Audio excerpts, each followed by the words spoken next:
Hey friends, do you want to learn how to make video game music either for your game or for other people's games? Well, in this video, I'm going to be going over the step-by-step process that I use to create video game music from scratch and giving you a bunch of tools that you can use to start making right away. Coming off of Orca Jam, where I made 3 soundtracks for 3 different games within 48 hours, and this one was really exciting and really challenging to work with. The theme was go big, and this team decided to make a giant Slayer game where you are fighting a Titan with grappling abilities and your swords, and you just go ham at it while the thing is trying to step on you, grab you, crush you, everything. The first thing you want to do when going into this process is have an idea of what will add to the experience of this game. In this case, we're going for a big monster fight. It should be epic as possible. It should add drama, intensity. You should kind of like feel yourself tensing up as you're fighting. So all of those pieces are something that I'm thinking about going into this that we can create and use in our creative process. So in this game, wanting to make it big and epic, I was thinking about using an orchestra, especially those violin strings that like pizzicato strikes or those short, quick action strikes, using big drums and possibly also using like a flute or some more woodwind sections as well. I also had this idea for using a heartbeat drum pattern that I thought would really add to the intensity of the character, like a boom, boom, boom, boom, popping in and out. That one didn't quite pan out as I went through it, but it was a good starting place to be thinking about. When you're working on a game for yourself or with other people, it is absolutely essential whenever and however you can to get reference of what that game's going to look like and what that game is going to feel like. You can then use that as well to build in your creative process. Try as hard as you can to keep that step, unless you're doing it within 48 hours, in which case maybe you don't play the game at all before you make the entire soundtrack for it. But, you try. Another thing I was thinking about for this one was having different motifs or different sounds that characterized both the giant and the player, and having a contrast between those two so they really are fighting and battling, not just in the game, but also in the music. That was a really fun idea that I had, and it worked brilliantly. Now, you don't have to have all of these things compact and figured out before you start, but having a couple of them to go off of is huge. I figured a lot more after starting this specific one about having those 2 motifs. I kind of figured out as I went along, but getting a baseline of starting is huge. Now, number 2 is looking at rhythmic patterns and chord progressions that will help you create this feel. In my case, I looked up awesome combat chord progressions, angry chord progressions, and I found a brilliant one online. You don't even need to have any knowledge of this stuff beforehand. You can find it all for free and start playing around. So I just tested a couple out until I found one that I was happy with and then went from there. Also, when I was doing some research on this, I came up with the 7/8 rhythmic pattern, which was so powerful for creating this strained, dynamic, epic feel. If you haven't come across these odd time signatures before, like 7/8, 7/4, 5/4, they're almost like a combination of 2 regular signatures, like 4/4 and 3/8 in this case, where you have your quarter note pattern and a triplet. So 1, 2, 3, 4, 1, 2, 3. They're super fun and exciting. A common example of this is the Mission Impossible theme, which was done in 5/4 time. And they add some groove and intensity, especially with those like quick string strikes.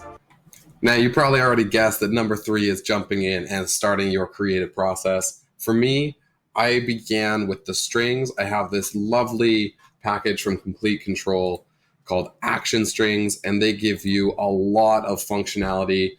It essentially lets you choose when and where you want your notes to go in, what time signature and everything. So in this case, I'll give you a little example of this string pattern that we have here. And it just repeats, and you can start this on any given note Doesn't matter what, you just kind of put in the MIDI and then it goes from there. Now, you don't have to pay for something like this. You can also create it completely for free inside of something like the BBC Orchestra MIDI package, and I'll show you how to do that right now. So this pattern loops every 2 bars, and if you have never seen the BBC Symphony Orchestra plugin before, it is absolutely amazing, completely for free, and you have access to all of these wonderful, lovely, different instruments for an orchestra and different settings for them. So you can use your long violin strings, or you can use something like pizzicato or spiccato. You even got tremolo. You got everything. This thing is super great, completely for free. One of the best places to start if you're just looking to start out. Now, this pattern is pretty cool. We basically just have quarter note, quarter note, quarter note, eighth note, and then we go back in. Oh, that's the wrong one. And then we get over to here and we instead do our triplet. So let's give this a listen. Got that soloed. So this one feels a lot less full than the other one, so you'd probably want to layer it and start going from there. Maybe have something else higher and lower in octaves underneath it. Experiment whether spizzicato actually does work well for this, or you want to try and go with that long full strike instead. But you can do this type of stuff with anything. So now what we have to do is apply this rhythmic pattern to our chord progression. And in this case, I'm using a C minor, G diminished, then D minor chord progression that's also found in the 21 Pilots song Jumpsuit. And it adds a lot of tension and great excitement. Minor chords can be really powerful for these symphony and these big, exciting pieces.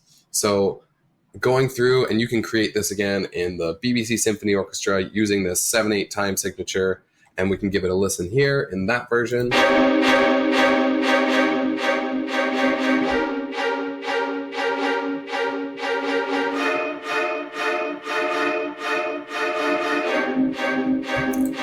And then it just keeps on looping. So now that we've got our chord progression, and you might want to full in this up if you're using the free version, just like add doubles or add some extra longer strikes or different octaves and try things out. There's a lot of different tools. If you want more, just feel free to add a comment and I can explain it to you. For the one that I've used, it does sound a lot more full.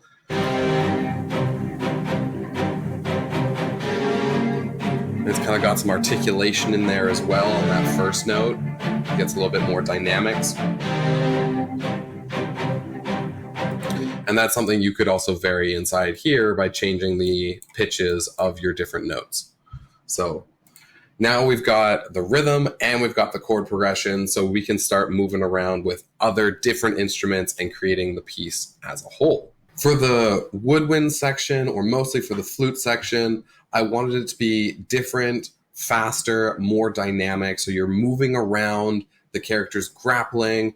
This melody actually changes and doesn't stay on the same note each time. So when we vary that chord progression, we're actually getting multiple little mini chord progressions inside of there, which is super cool and fun.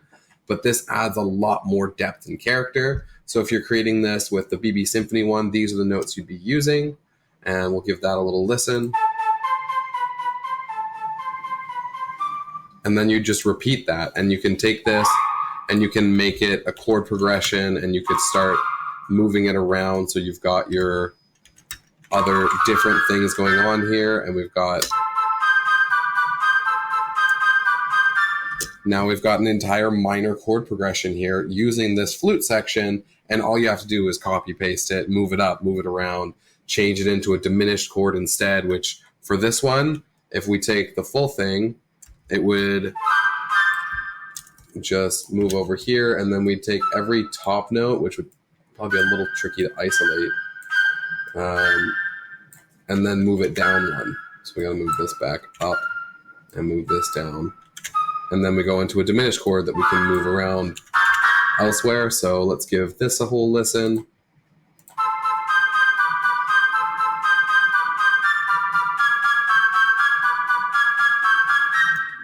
And then you'd go back to a different minor chord down here. And that's really all you're doing. we got this little same pattern up here, and I'll let you hear it with the package that I have. There we go.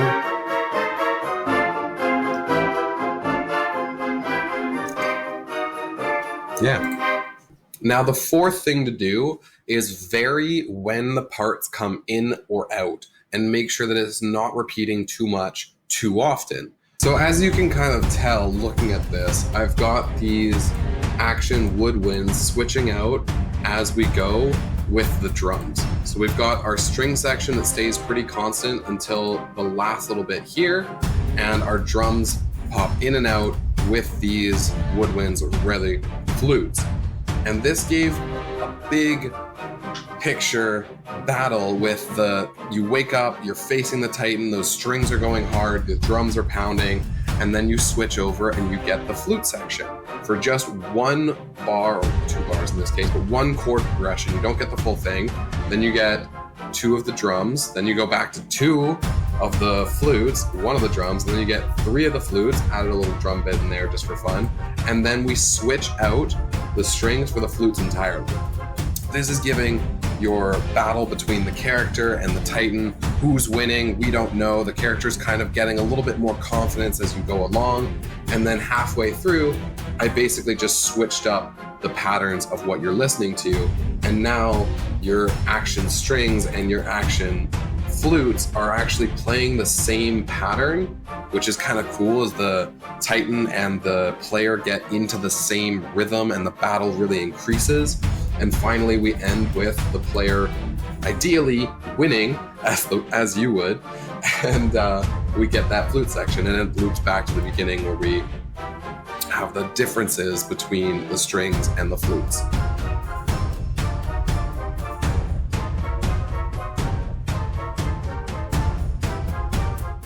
I hope you found this helpful. I'm trying to make these guides as in-depth as possible. So if there's anything more you want to know, if there's anything you're confused on, just comment down below and let me know. Thanks for watching.